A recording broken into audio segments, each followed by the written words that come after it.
Saya pernah terdetik dalam hati Allah itu tidak ada. Tapi bukan saya. Apakah hukumnya? Dengar baik-baik.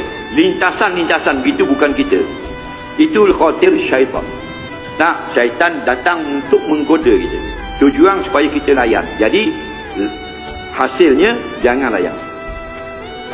Muhammad pelawak, Kristian betul, Tuhan tak ada, macam-macam dia mari. Nah, khatir syaitan.